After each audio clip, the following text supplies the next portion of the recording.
Hello, everyone. I am Peaceful Nik the Medium, and welcome to my live stream. I hope you all enjoy today's talk. We're going to talk about soulmates and twin flames. You can see lots of stuff at the bottom. I have the Spirit Exchange. I work with medium Kathi on that. You can have an a la carte membership. Hi, Jane. It's so nice to see you here. You can join for an a la carte membership for only $25 for one session. That's April 4th, so that's just in a few days. I also have mini reading Mondays. Those are only $35 for a short reading if you're interested in that. I have lots of stuff on my website. Put questions in the chat. We are just now getting started. I have my beautiful new plant I'm so excited about.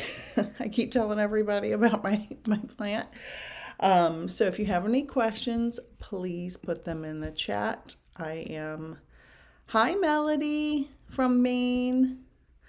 So, YouTube in the middle of the day, you never know what's going to happen on here. I could get 4 people or 40 people, I don't know, but I am happy to answer any questions you have. I do want to talk about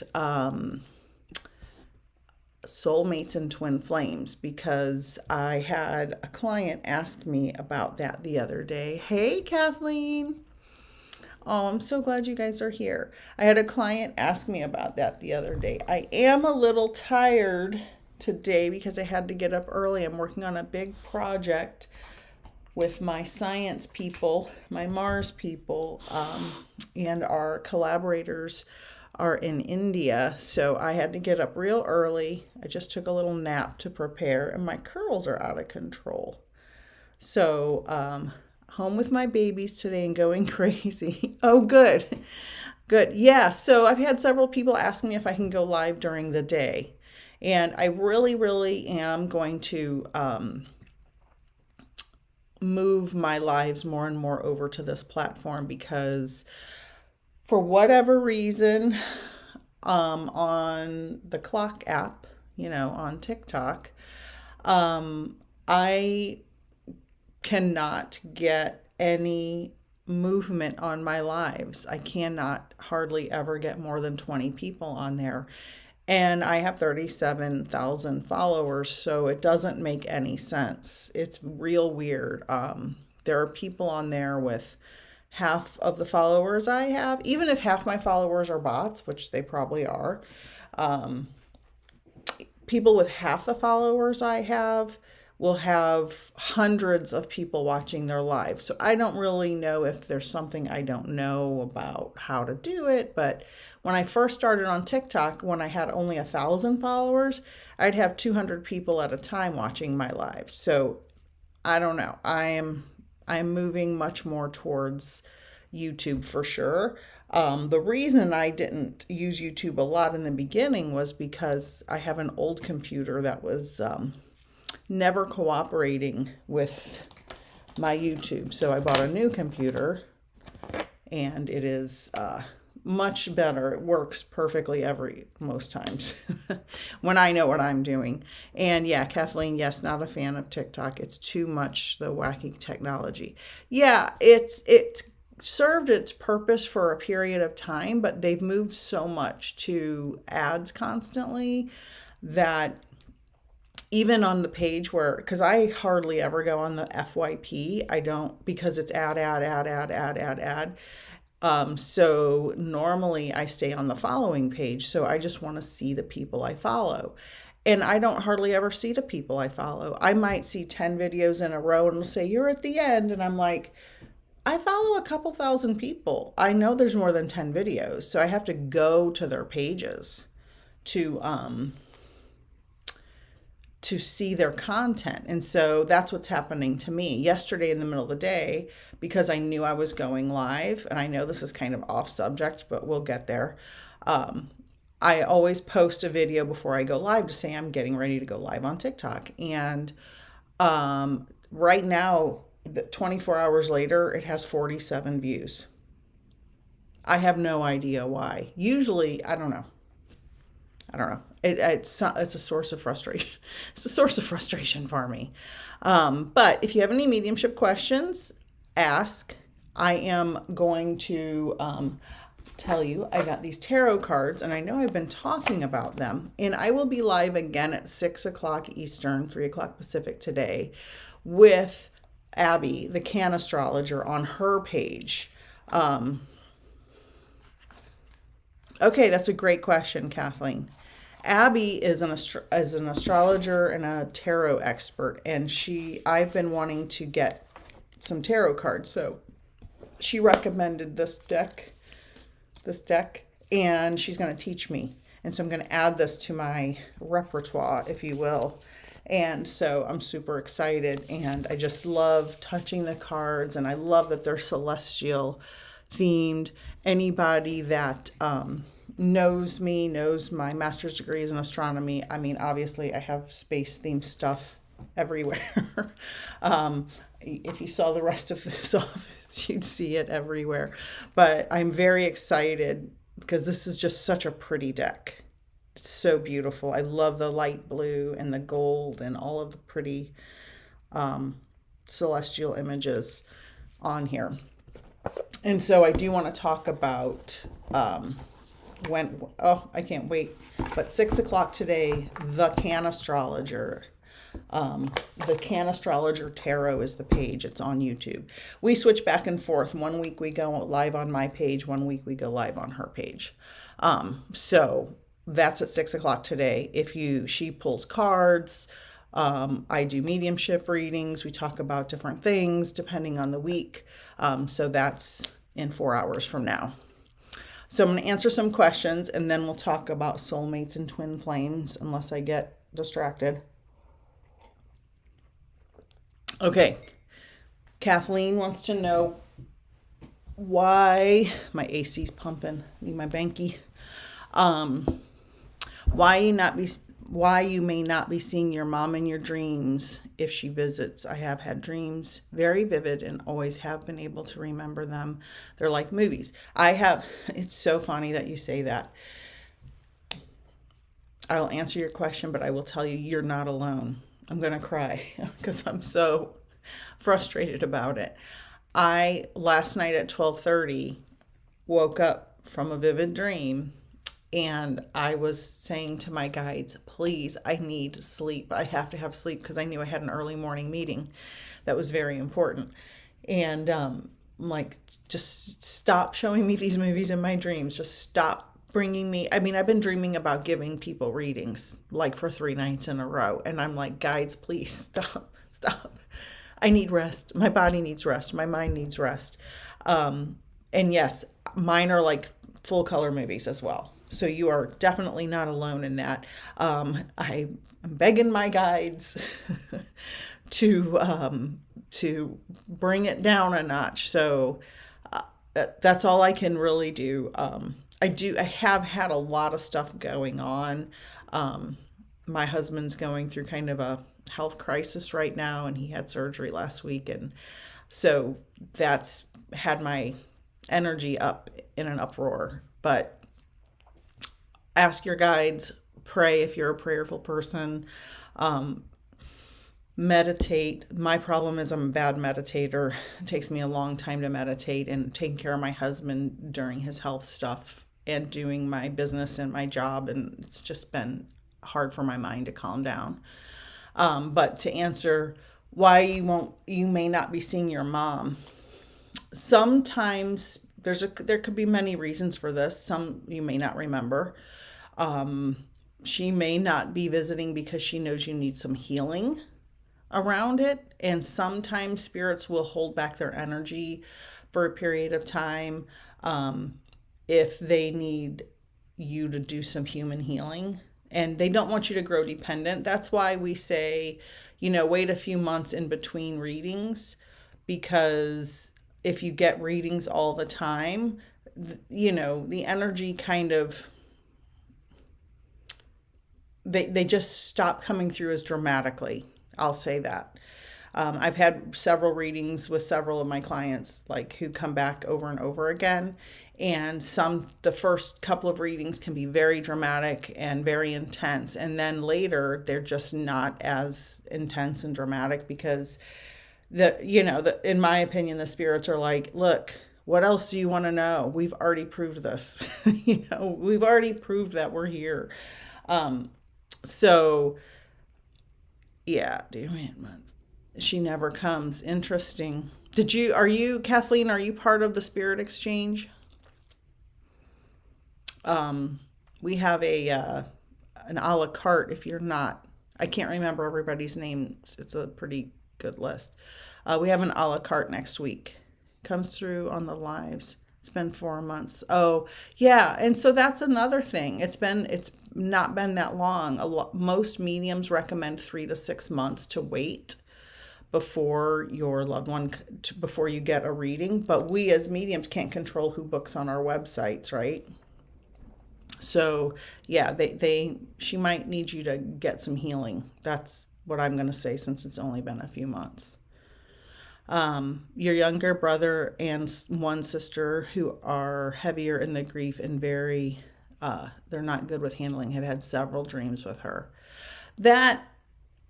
So are they just dreams or are they visits? So there's a difference between dreaming about someone and having a visit. My explanation, and it may be different than other mediums. Okay, good. I'm glad. Kathleen did the membership, the Spirit Exchange membership. That's an annual membership. We're pretty full, except we have some a la carte spaces if anybody wants to join, for only $25 each time you want to join. So and they could be just being hopeful that it's a visit, right? I don't know. I would have to know. I would have to talk to them and see that. And maybe because they're in deeper grief. So it's complex. These things have complexities, and each person has different complexities and needs, psychological needs, and emotional needs. So it's not always just straightforward, like, oh, they're deep in grief, they got a visit. They're deep in grief, they didn't get a visit. It's very different.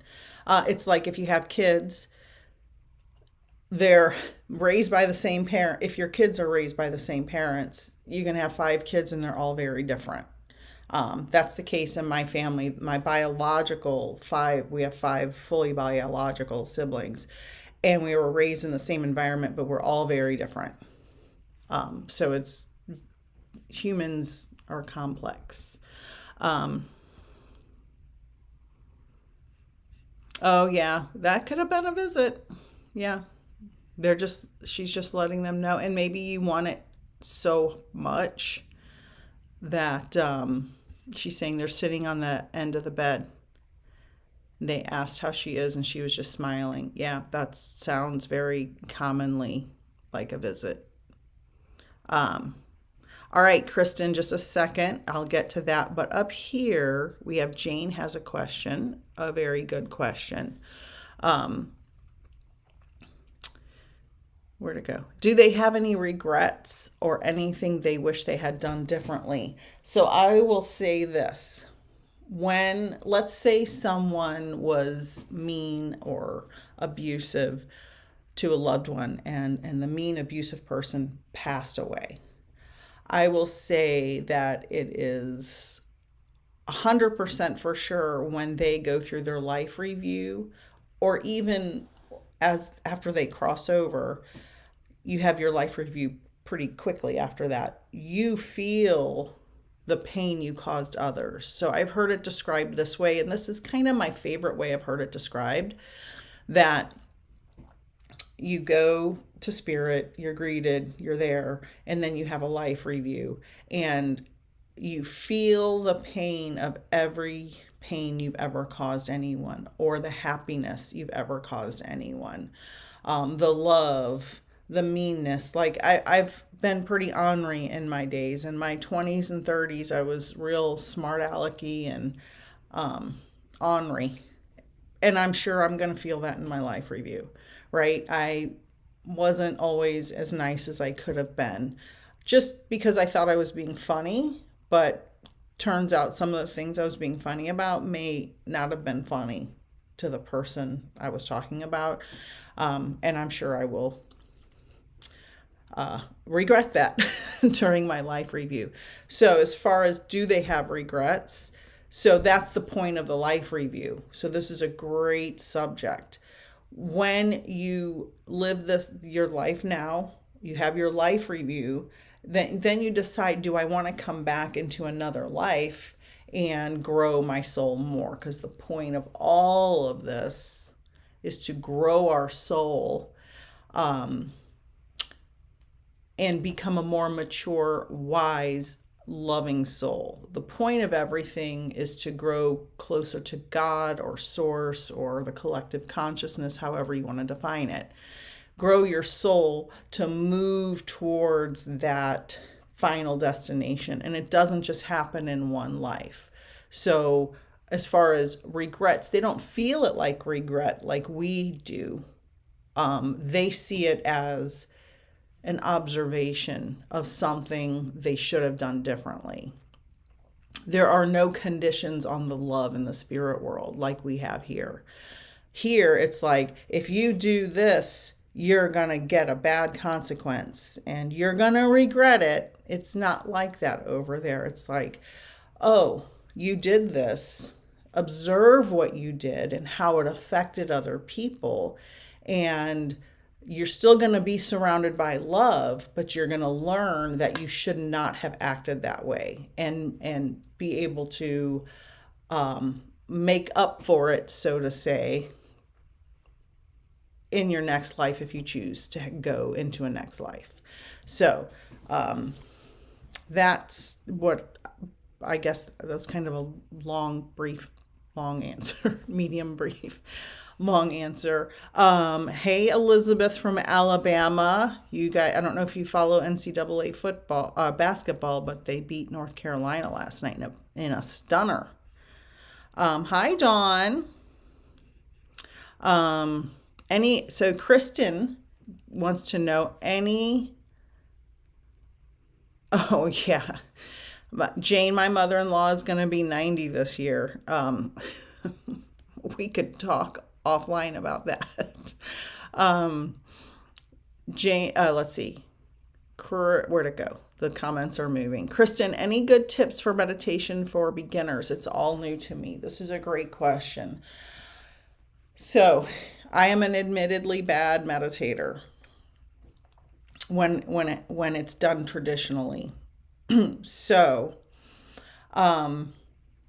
meditation is misunderstood by the vast majority of the public. Meditation is thought, you got to sit still, you got to be quiet, and you got to clear your mind and think of nothing. And that puts a lot of pressure on people. And that's not really what it is. Meditation in Eckhart Tolle, if you're Eckhart Tolle's book, A New Earth Changed My Life, and he talks about this in his book. Create gaps between your thoughts. So to me, I try to create gaps between my thoughts. Some people describe it as watching a cloud disappear. You know, sometimes there's just a little tiny puff of a cloud and it kind of fades away. Or the stream going by. You see a thought in the stream, you just watch it go by. And it's not saying don't deal with your problems. What you should do is take this moment in time and push the thoughts apart. See how my words are streaming on here? Push those words and thoughts apart to where there's a gap. So it's not, the biggest problem we have as humans is the constant narrative in our mind. Dun, dun, dun, dun, dun, dun, dun, hamster wheel, blah, blah, blah, blah, blah, blah, blah, blah, blah, blah, blah, blah. Well, we want to slow that down because it's stressful to constantly be thinking of, oh, I got bills to pay. Oh, my air conditioner needs to be fixed. Oh my God, my son needs medicine. Oh, I've got to drive the kids to soccer practice. And it's just constant. So the point of meditation is push those thoughts apart, create distance in the thoughts. I believe that walking meditation can be good. I do a lot of like these paintings I put music on and listen to the music, and I do kind of a meditation while I paint with the music, because if I have the music going, I'm not thinking all those thoughts. I'm just dulling, and I don't know if it's cheating in meditation or not, but it sure helps me feel better. And doing the creative, drawing, adult coloring books, anything that's going to keep your mind off of constant thinking is good. My husband uses the Headspace app. I believe you can get like a 2-week free trial, and it's a guided meditation. There's a ton of information on the app. There's all different kinds of options. You can do short, long meditations. You can choose the voice you want to hear, and it's guided, and it says, okay, sit down, take your deep breaths, feel your body touching the chair, and it explains what to do. And for me, that's needed. I need instruction. So Headspace app. I'm sure there are other apps. Calm, I think, is another one. I'm sure there are wonderful free ones on YouTube. But the point is not to just clear your mind and be blank. It's create gaps between the incessant thinking. And so those are my suggestions. Let's see. Elizabeth says, yes, girl. Yeah, I know. My husband went to UK, and so it was really sad and pathetic that the University of Kentucky lost in the first round with all that talent. Elizabeth, is it true that meditation will be the only way I can connect to my son? No. No. No, I will tell you this. My first several mediumship experiences, I was not meditating. They just were spontaneous. Actually, you don't have to be meditating. You just have to have your mind quiet enough to hear it or see it or feel it or experience it. My story is I got a phone call from my sister and I have permission from the family to share the story. A young man named Brandon, who was 25 years old, who I had not seen since he was a newborn baby. I saw him once in his life. My sister was best friends with his mom. And then I moved away and I hadn't seen them or talked to them in all those years. My sister calls and said, Brandon died. And I was like, in my head, drug overdose. I just knew it was a drug overdose. I didn't know anything about him or his family because I hadn't seen him for so long. And so I just was like, that kind of stuff always happened to me. It's called claircognizance. You just know things. I laid down to take a nap, and this was a couple hours later. It was daylight. I just kind of laid down, just kind of taking some deep breaths, had my eyes closed, and all of a sudden he's in my mind's eye, full color, red sweatshirt, gold chain, black hair, talking to me the way my head's on the screen right now. That's how his head was in my mind. And he said, tell my mom I didn't mean to do it. And I sat up. I mean, it was so shocking. And I didn't know what he looked like because I hadn't seen him since he was a baby. And so I wasn't meditating, but my mind was quiet. So you don't have to truly meditate.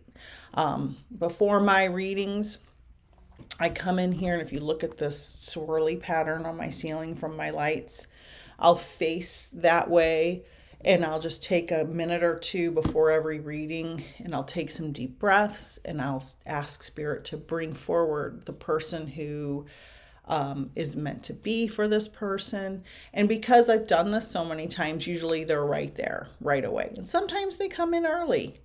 sometimes the day before, or I've had them come in a dream before, as we were talking about that earlier. So if you want, and you're asking, how can you develop? I teach a class on Zoom. It just started. And if you're interested, I have pre-recorded classes on YouTube. If you go to the playlist on my page and you go to Mediumship Learning and Information, you can scroll through there, and I have a couple of classes that preview the basics of what I teach. I teach one-on-one classes. Okay, awesome. Yeah. So, yeah, I teach one-on-one and group classes. Yeah, you're welcome, Elizabeth. So I have a bunch of free information, but if you want more information, you can email me. If you want to set up a one-on-one, we kind of schedule it based on your schedule and my schedule. I have a couple of private one-on-one students as well as my classes that are group. Because not everybody, is ready to be in a group class. Dawn's lucky. She has a wonderful mother-in-law. Good. You are very lucky. So no, the answer, Elizabeth, is you don't have to meditate. It just helps clear your mind and allow the spirits to come through. Just so what I do is I say, create gaps between your thoughts. Create gaps between your thoughts. Jane's second mother-in-law was wonderful. Well, that's good. That's good. My mother-in-law is very different from me. We have very different outlooks on everything. So I said I was going to talk about soulmates and twin flames. Anybody have any questions about that while I sip my coffee and try to stay awake? You are very welcome. You can email me with any more specific questions. It's peacefulnikthemedium@gmail.com. Same spelling as on here. I don't know if it's in the scroll or not. So just while I wait for more questions to come in, soulmates and twin flames. I have a lot of opinions about these things because a lot of people scam people on the internet, saying, I'm going to help you find your soulmate. I'm going to help you find your twin flame. And I know there was a documentary recently on Netflix, Twin Flame something, where this couple, it's crazy. Watch it if you're interested in crazy cults. This couple started supposedly connecting people to their twin flames. First of all, just no. No to all of that. I'll start with soul families and soul groups. Yes, Connie, everyone can learn to be a medium. The only thing that would prevent someone from becoming a medium is if they just were blocked to it in their own mind. Yes, everyone has the ability. Kristen, can a twin flame be a soulmate also? So let me define twin flame. People who tout twin flame things say a twin flame is one soul that was born in the spirit world that split into two, that was born into two people on this earth. And then they find each other, and then there's bliss and happiness forever and ever and ever. Now, there's a very famous public couple right now where Megan Fox and Machine Gun Kelly say they're twin flames. Now, if you know anything about the relationship, it started real fast and real hot and heavy and very dramatically. This is kind of similar to when Angelina Jolie and Billy Bob Thornton dated many years ago, if you're old enough to remember that. It starts fast and passionate and oh my God, it's the greatest thing ever. But normally it deteriorates rapidly. It deteriorates as fast as it starts because they're really probably trauma bonded more than twin flame connected. I don't know that I believe that if twin flames are even real, would they be necessarily romantic partners? I think people are looking for love, and people who are selling these things know that people are looking for love. And in that documentary, the twin flame, whatever it is, these people were so desperate for love that some of them had surgery to transition their gender to be matched with these people. That's a very dramatic thing to do. Just watch the documentary. I don't remember all the details, but that's pretty dramatic to find love. People are desperate for love, and other people know that they're desperate for love, and they're predatory, and they'll be like, oh, I can make money off of you. If you buy this class, I can get you your twin flame. Oh, but now you have to transition your gender so you can be with your twin flame. And it's just like, what? So if twin flames are real, they don't necessarily mean romantic partner. I think what people should be saying is the twin flame. I just am very opposed to the terminology because it confuses people and it makes people hopeful for something that is not realistic, I think is the biggest point. I met my husband in January of 1995. We fell in love very quickly, and it was, seemingly blissful for a short period of time. But then things happen and you're like, wait a minute, I've got these problems. You've got these problems. We've got emotional baggage from our family of origin that we need to deal with.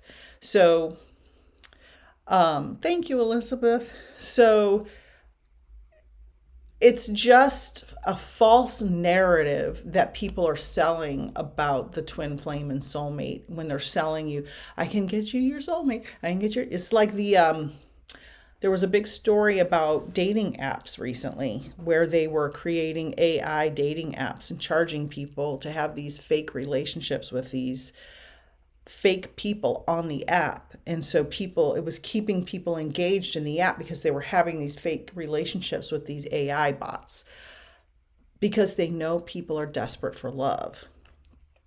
And so I just think the terminology is wrong for twin flame and soulmate. You can have a soulmate that's your dog. You can have a soulmate that's your best friend. You can have a soulmate that's your cousin or your mom. We come in groups, a soul family. So, and we reincarnate with these people over and over. Not eternally, because sometimes we can go into different groups later as our soul matures at a different rate. But there's no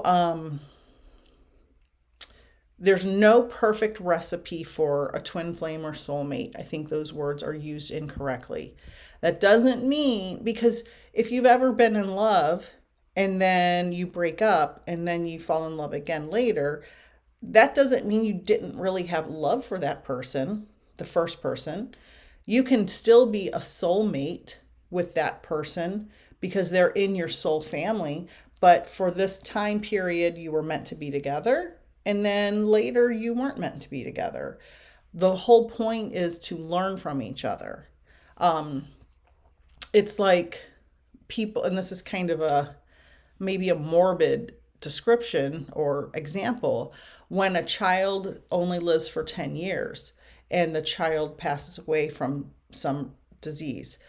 That child is in your life for those 10 years for a specific reason, and they are contracted with their soul contract, if you believe in that, to have a shortened life, to bring a certain lesson to the family. And it's the same thing with relationships. So I just don't want people paying money to find their soulmate or their twin flame. I think it's very scammy when you hear that. That does not mean that you cannot find the love of your life, or someone you love very deeply. And I'm sure everyone here has loved more than one person in a romantic relationship in their life. That doesn't mean it has to be forever. It just means they're in your life for a certain period of time for a certain reason, and then they're not. And then you move on.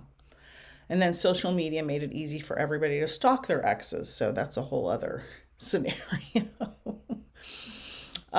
So does that make sense? Kristen says it makes sense. Thank you, Elizabeth. Yeah, so I just don't like the terminology. It's not that I don't think you are with the person you're meant to be with. That's probably a better way to say it. I'm with my husband and I'm meant to be with my husband for the 29 years we've been together. That doesn't mean it's been this perfect, easy road. It's been full of challenges, full of therapy, full of ups and downs. So yeah, just don't get scammed. Okay. So any questions about that? If you haven't already subscribed, subscribe here because again, I am going to move more and more of my content here. Oh, thank you, Carol, sweetheart. 44 years with Jane. That's wonderful. Yeah, and I'm sure, Jane, if you want to type in your opinion about how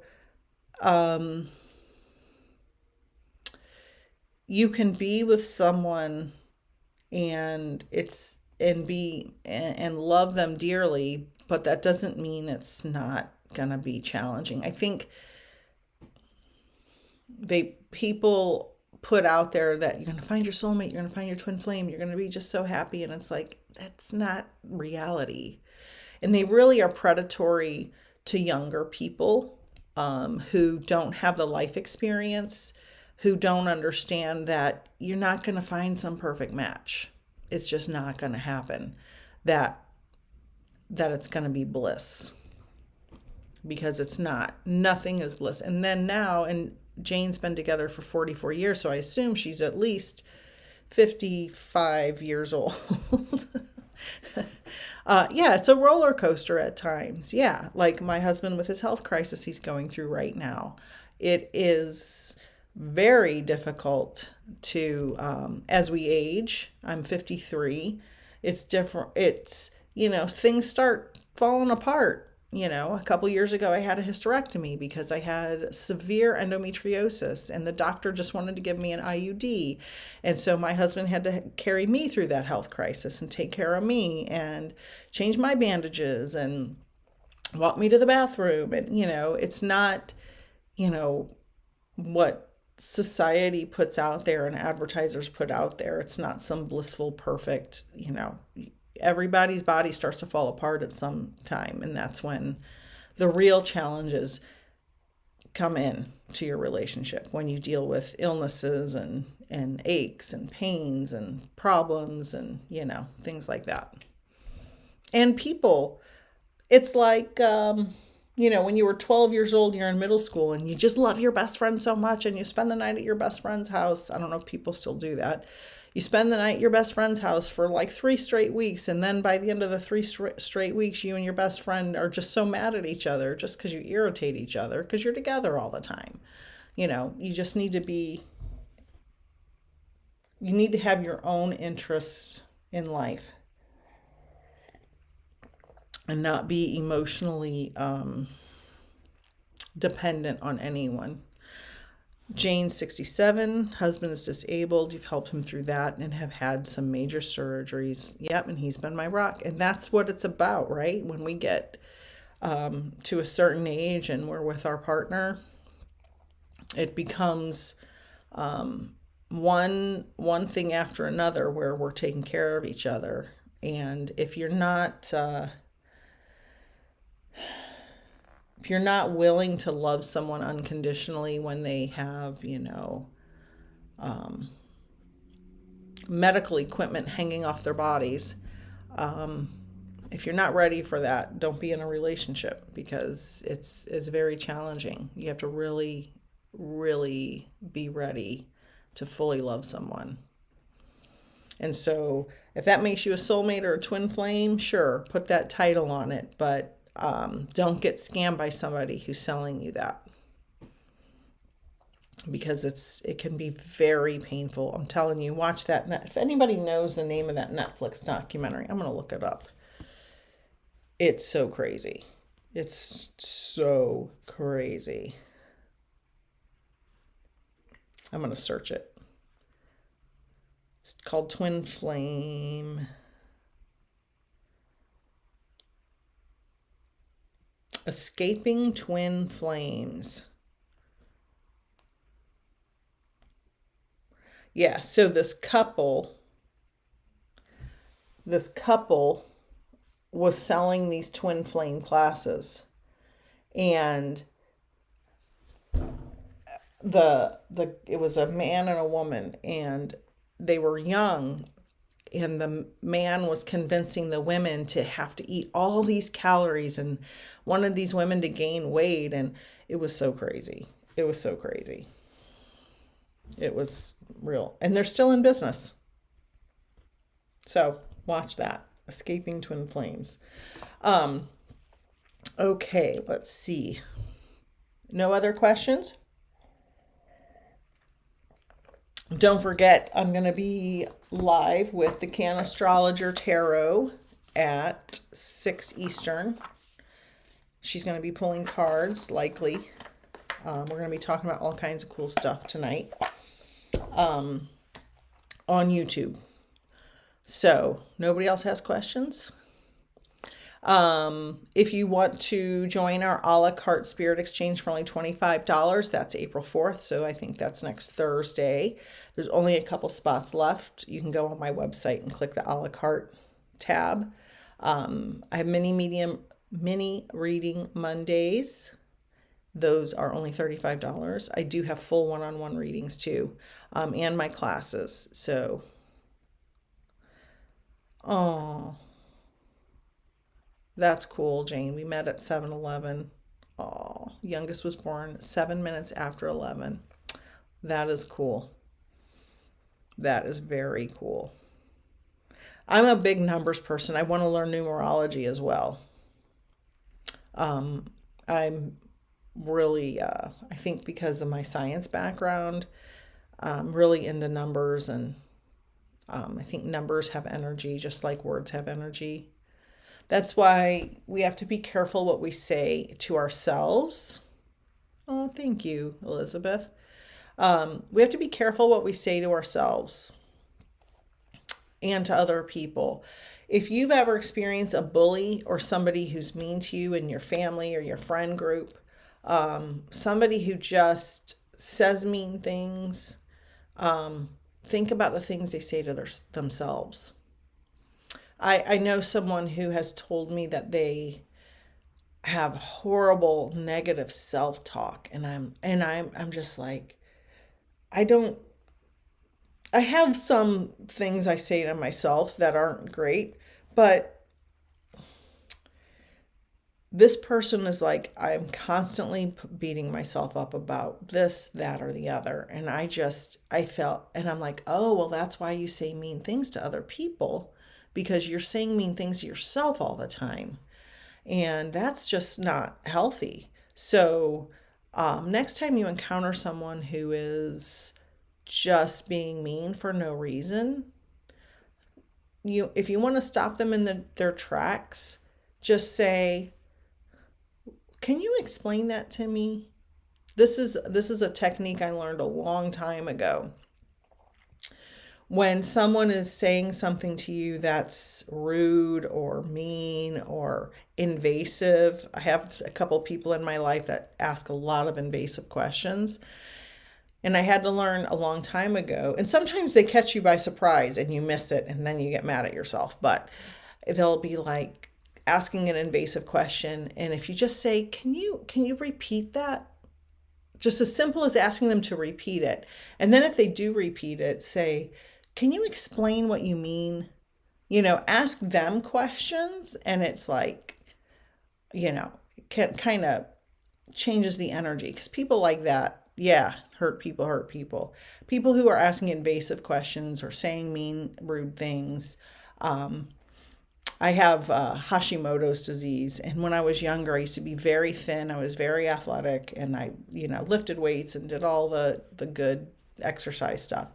But I got pregnant with my first son in 1997. He was born in 97, and I got Hashimoto's disease. And no matter what I do or what medications I take, I can't lose weight or build muscle mass or anything. And so I had someone I know asking me all day one day, if you stop drinking Cokes, you'd lose weight. If you'd stop eating snacks, you'd lose weight. And I'm like,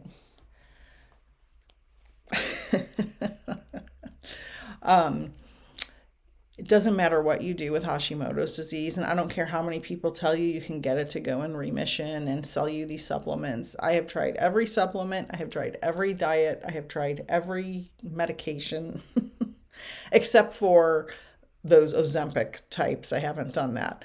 I've done everything you can think of, and I exercise every day. And it doesn't make a difference. My weight has been the same for about 20 years, no matter if I eat 45 donuts or 45 pieces of lettuce, whether I exercise 20 miles or sit on my butt, it stays exactly the same. So, so this person was like, if you did this, if you did that, if you did this. And I was just like, you don't. And this person was not thin. And I'm like, why do you care so much? Why do you care so much? I'm 50 years old at the time. Why does this bother you?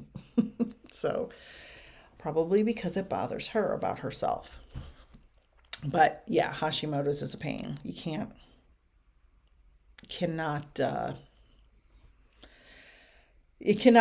escape it. Okay, any last minute questions? I have to get some of my science work done this afternoon before the live at 6. And yeah, I'll probably be doing, so it's here, I'll type it in. I don't know if you guys can see if I type it in. Tell them to walk in your shoes. Yeah, they'll have a different perspective. Exactly.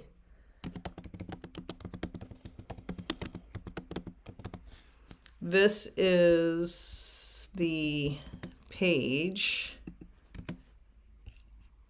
for the 6 o'clock live. So in 3 hours and 10 minutes, I'll be live there. If for some reason we don't go live there, I'll pop back on here on my page. But it won't show me being live because we're starting on her page.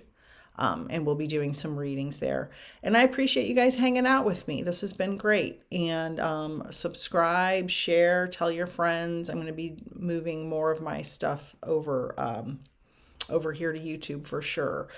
Once my husband goes back to work, he's probably going to be out a couple more weeks. So it's been kind of cramping my style for my lives. And I did a lot of anyway, so I will see you guys in a couple of hours, and I plan on being live every Friday at this time and here on YouTube. So join me here, set a reminder, watch while you're home with your kids going crazy. I plan on being live every Friday here at 2 o'clock Eastern and answering questions. And I would have done a couple of readings, but it's just not happening right now for me. But at the 6 o'clock one, I probably will. And I will see you all later. And next week at the same time, same place, I will see you. And thank you all for joining me and watching. I appreciate it. And come with your questions at 6. We love to answer questions. I'll see you guys later.